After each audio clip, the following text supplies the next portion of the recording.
My guest is Phillis na Koryoo Okunor, NDC Parliamentary candidate Awutu Senya East. You're welcome to Point Blank. Thank you. How are you doing? I'm doing great. How are you too? I'm well. You are the one who is busily campaigning and busy on the. How is the ground looking? Vimbe? Vimde power. Vimde power. Are you okay? I'm trying to know a lot of things, but let's take it one at a time. Are you a full-time politician who's been doing ward branch, those things all the way rising to the top, or you are a different profession who's decided to enter politics? Tell me about your connection with politics. Okay, so I do a lot of things. So I've been a journalist before. Really? Yes. Where? I've worked with Metro. I've worked with TV3. And you run away from them and decided to go and do politics? I decided to go into public relations. I'm sure Suhini is the one who mentored you, running away from them. Or is it Koryoo Ponkroma? No. So I went into public relations. So I worked with VRA in Akosombo. Then from there, I decided to come down to Accra to study law. I see. So are you a lawyer yet? No. You're still in school? Yes. I see. I've done law to a very high length. I'm a PhD candidate in law. I see you as doctor, lawyer, Okunor. PhD candidate. So yeah, you're going to be doctor, lawyer, Okunor. Sure. Oh, interesting. Hopefully. Interesting. That's nice. Where are you from? Okay, so I'm a Ghanaian Bay. I'm from Bong. Okay. So in the Greater Accra. Then also from Achiavi in the Volta region. So I'm a bit of this and a bit of that. I see.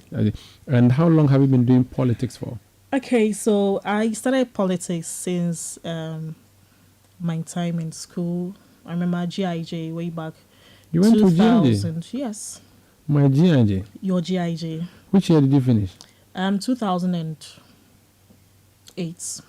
Ah, you are my senior. Yes, 2008. I salute. Yes. I salute you. I take out. So you were doing teen politics on campus. Exactly. I see. Exactly.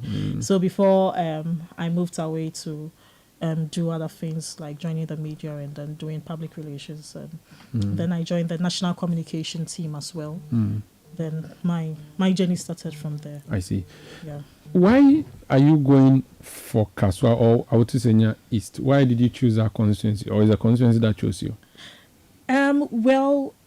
Both, because I've lived in Kaswa since I think it's been more than 20 years. I think since my secondary school days, I lived in Kaswa. So I think from my primary school at Chmota, then I moved to Kaswa. So with my parents, so I've lived in Kaswa for that long, and the people chose me because they think I deserve it. They think I can meet their needs, not their wants. When we say wants, it is something which is temporary, but the needs are permanent. So I can help them meet their needs. I'm not God. I'm not saying that I'm going to fulfill all their promises, but at least I can meet them halfway through the journey so that they can also be satisfied. So they see the leadership qualities in me, and they see that I'll be able to rescue them from the hardship, from the unemployment, from the sanitation problems, as well as our security issues in the constituency. That's why the people chose me. I see. Why NDC? Why did you choose NDC? I was born into NDC, and I love the ideologies. The ideologies of the National Democratic Congress parties is what I follow. My parents, my descendants, everybody has been NDC. So I fell on the NDC. So you are green through and through. I am green. I think it's NDC is the better option than any other party in this country. Talk to me about was it Awutu Senya East? What is the problem there that you intend to fix? Okay, so as I reiterated earlier, we have one of our issues being unemployment. When you look at the demographics of the Awutu Senya East, we have our youth being highly populated. From there, the women and the children. But when you look at the youth in the constituency, a lot of them do not have jobs. Most of them are graduates. They don't have jobs. The few ones that have jobs, they would have to travel all the way to Accra to work. So let's say you earn a salary of 500 Ghana cedis. At the end of the month, a chunk of that salary goes into transportation and feeding. So you end up coming home to square one. No money to feed your family, no money to pay your utilities and all that. So unemployment, it's very high in the constituency. Then we have also people who would want to do their own jobs, also businesses. They want to start their own businesses. The opportunities have not been created for them to also do so. And we have a lot of industrious people living within the constituencies, and also a lot of investors who also want to come and invest in the constituency.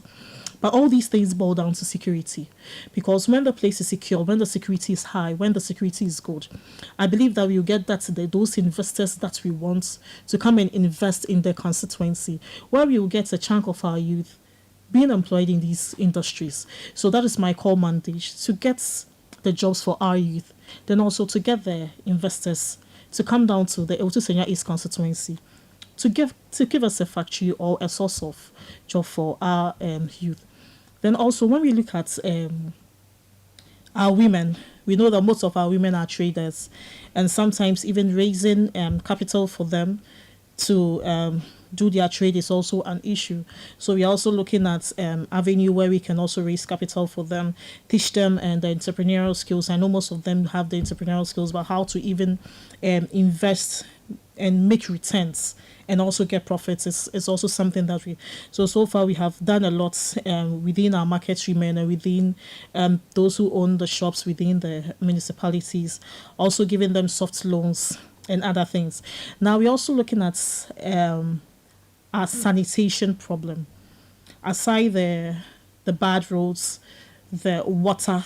Even as I speak, I don't even have water running through my house. Has water ever run through your house? Not at all. So never. It's never happened. Never. So you don't have Ghana Water Company? No, not at all. But you are like 5 meters from Wager Dam. Yes, but I don't have, and it's not only peculiar to where I live. I live at the Blue Top Estate.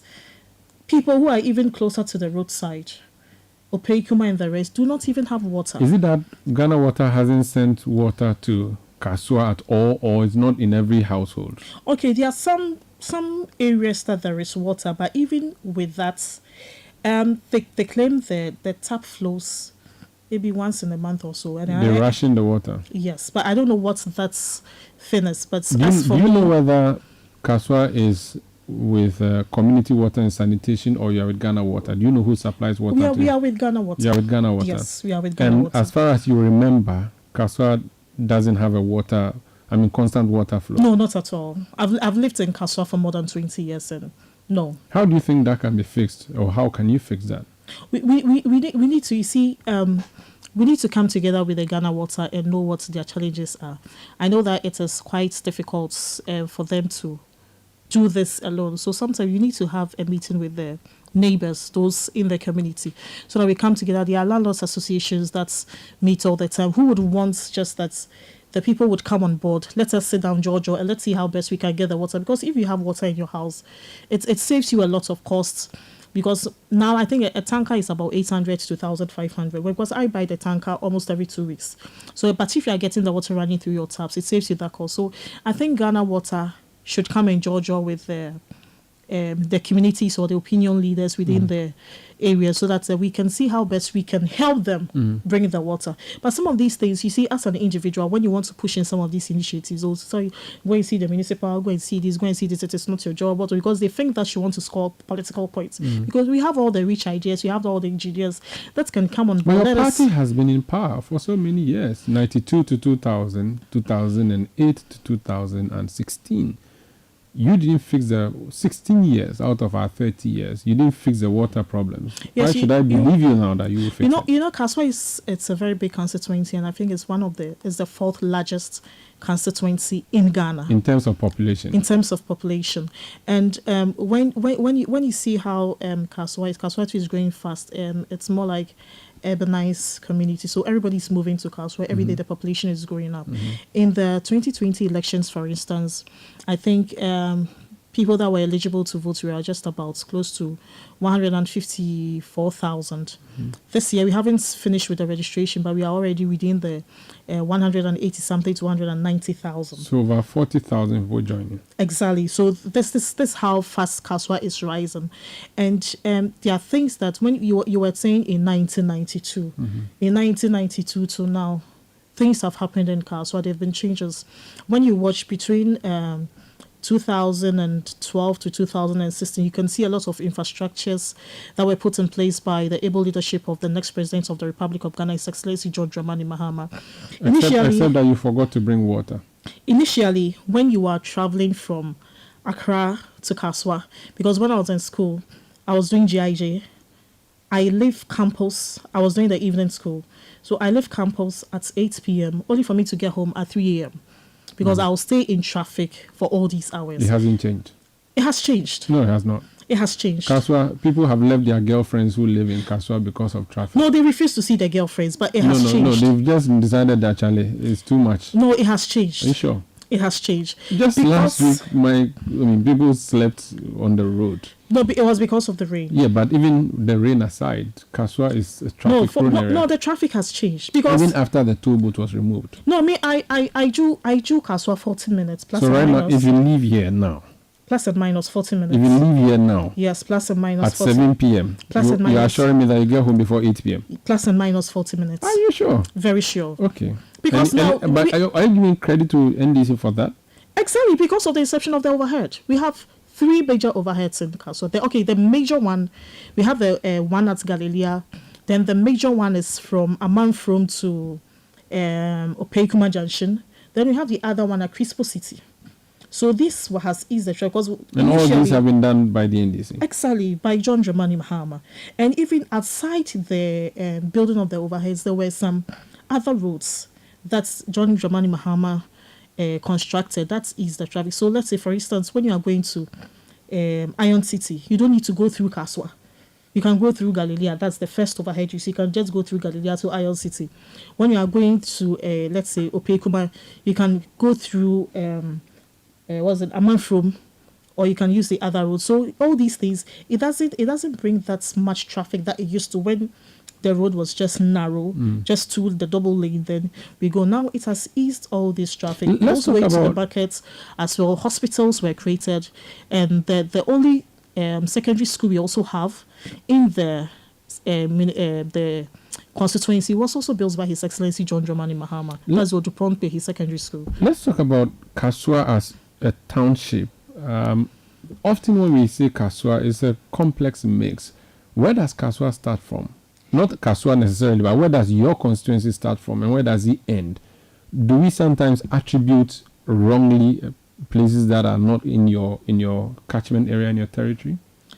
Yes. So for instance, the boys who killed the 11-year-old, that was not in your constituency, I'm told. No, that is... but it's in Kaswa. Explain to us. So is your constituency so huge that it would perhaps need dividing or administrative management? What's your idea on that? Okay, so when I'm giving you the landmark or the demarcation of Kaswa,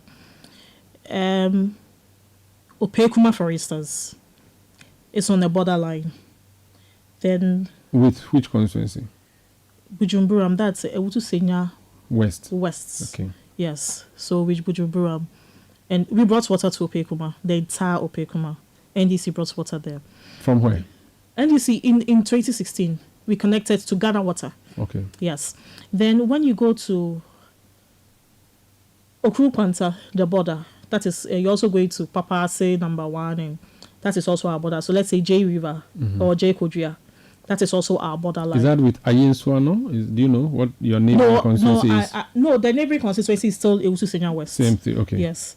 Then on the Amanfrom side, just at the Guel, is it Guel Shell? The Shell fuel station. So that's Dokuchokope. So that is also our border. Then when you move to the Nyenyan Road, Lawyer. So before even Adade Junction, or let's say before the KFC, there's a KFC on that stretch of road John Dramani Mahama built that links all the way to Bujumburam. Yeah, so do you think Kaswa is too big and has to be subdivided, or you think it is all right? I think Kaswa, it's very, very big. So there will be a need for dividing Awutu Senya East further? If it is done, it would help, so that a governance issue will be managed properly. Let's talk about security issues. A lot of the times when we hear Kaswa, and forgive me, we hear issues relating to security. How do you reckon? You've been given a regional police command. Kaswa is now the Central East Command or something like that. And yet we're always hearing about security challenges. What do you think the problem is and how can it be solved? Well, most of the issues that come up with the name Kaswa is not really Kaswa. Okay. Yes. Let's say you asked earlier about the young guy who was killed or something. Mm-hmm. That is a Manfred area. It is not in my constituency, but it shares a border town. It's on my borderline. Mm-hmm. Then the military man that was also killed. Mm-hmm. That is, I think, Gubwa East or so. So that was not your constituency? No. Okay. That is Millennium City and doesn't fall within my constituency. Okay.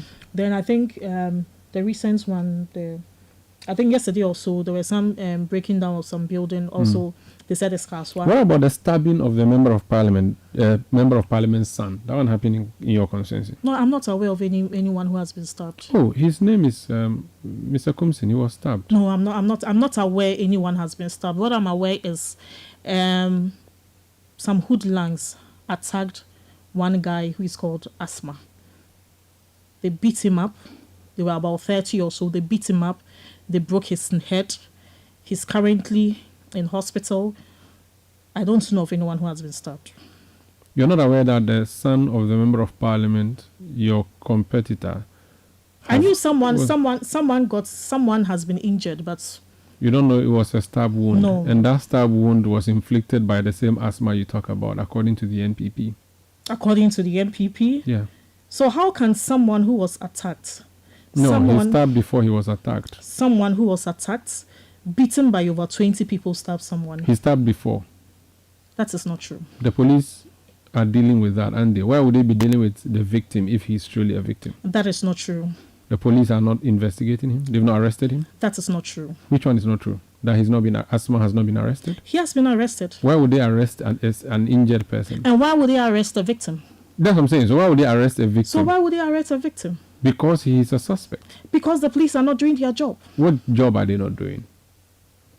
There is something between the two of us. Mm-hmm. When it comes to questioning, you would ask me and ask you as well. So if only one part or one party is being questioned, are you doing your job?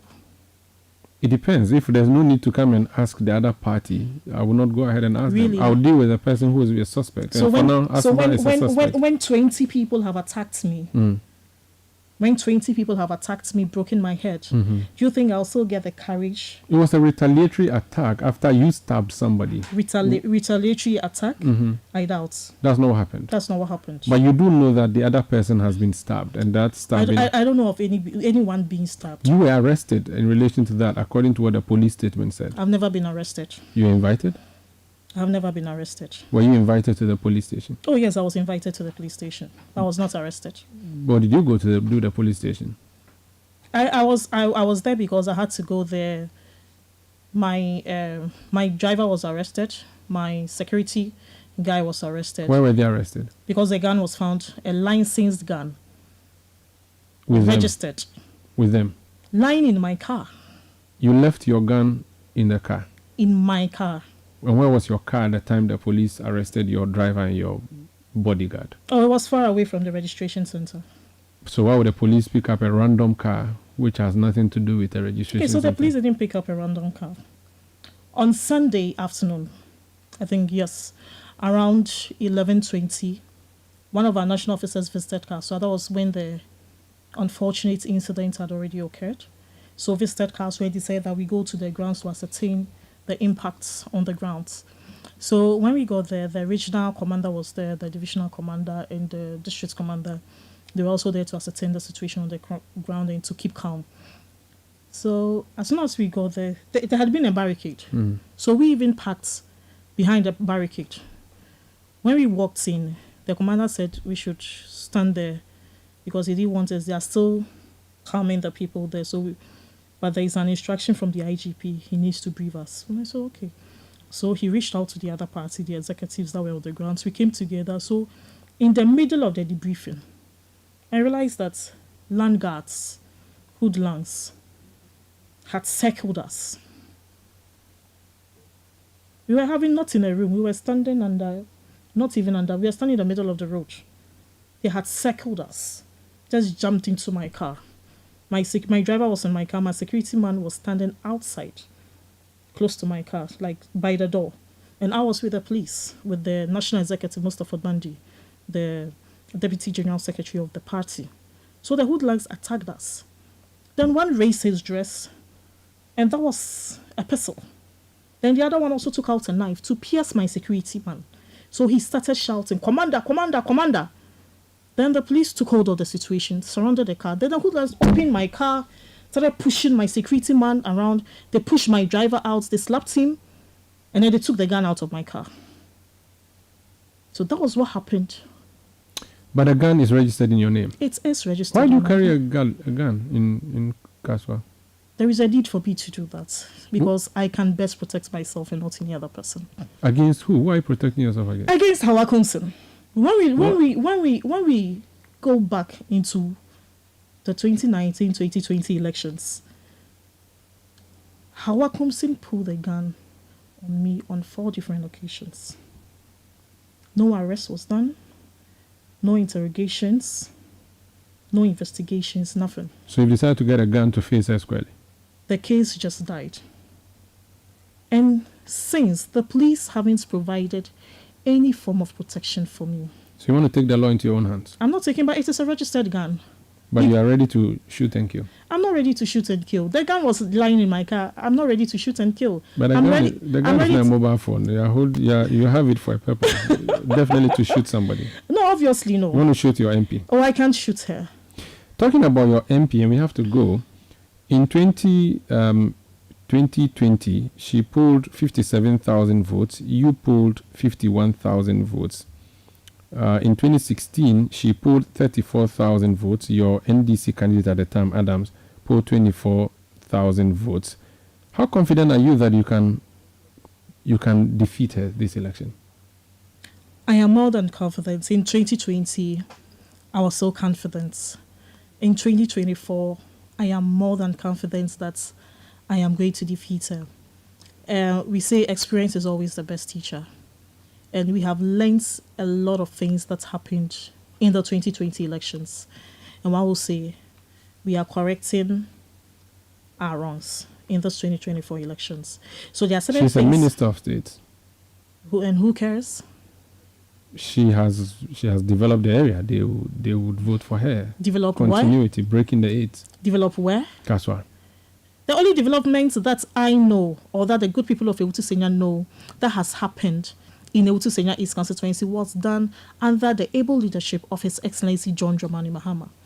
Aside that, there hasn't been any development in Awutu Senya East constituency. You are both women going into this election. What would be the choice that would be facing the people of Kaswa on election day in 30 seconds? What are the 2 choices between yourself and Hawa? How are you marketing yourself? Well, we are campaigning. Me, I am campaigning. I'm on the grounds. I am selling 1, my party. 2, I am selling my brand. And I'm selling Koryoo to the good people. How different is your brand from hers? I mean, what do you have that is better than her? That's the question. I believe that I have rich leadership qualities. I listen more. I am not violent.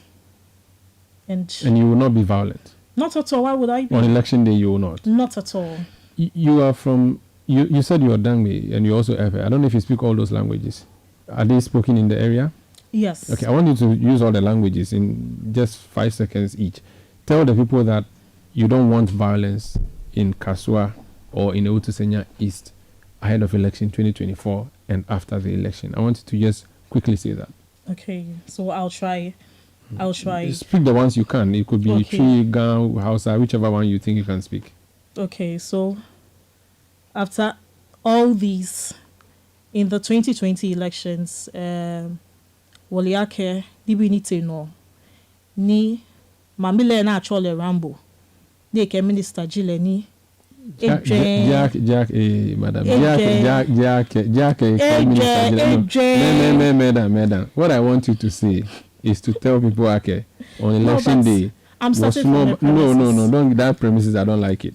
We have to go now. Umaru. So, was small giddy, or I can say it for you to say after. No. Okay. No. Nibi ni teno ni 2020. Police be ekefe no kwe. 2024 ne.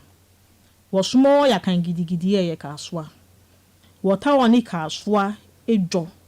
Koni wa free and fair elections. Mofia moni olake oblayo oblanu mami alo papa beken jibo ni mokobaba lakabo ake oyin etu oyin kakla ni oya jimokobi alo ya gbe mokobi e cafe ke ba bole hu ne ya because bomo esumo oya no wonta ni wacha ke kaswa afe fale kaswa security afe ojugba koni wo oblaye ko oblaye ni yo kaswa amehu amana nuchuwa na amana heko papa na ma domo koni wo mami menke yemi eni ohia amanye akwewo. Thank you. No wo ba kpafai 2024 na ni ba na sanye na akenye nyemi yo nyebi na akoyo Okunor nyeba fo oshiki enye ha bo fia woni ba lakanye ni e ba lakanye ke ni bi ne na ake wono taxpayers money ni ebaju ni ekenfe yakani bie no shika ke ba anye ya shi nyasani nyafo oshiki nya ha moni ebanye ewa man koni ma hu ana heko papa ni ena egbe papa ni edomo. Thank you so much. Oh, you are gang papa hey Phillis na Koryoo Okunor. Thank you so much. You didn't let me speak that Igbe. No, not Igbe ever. You didn't let me speak. Okay. It's okay. Thank you. It's nice hosting you on Point Blank. Thank you so much. That's Phillis na Koryoo Okunor, NDC Parliamentary candidate for Awutu Senya East.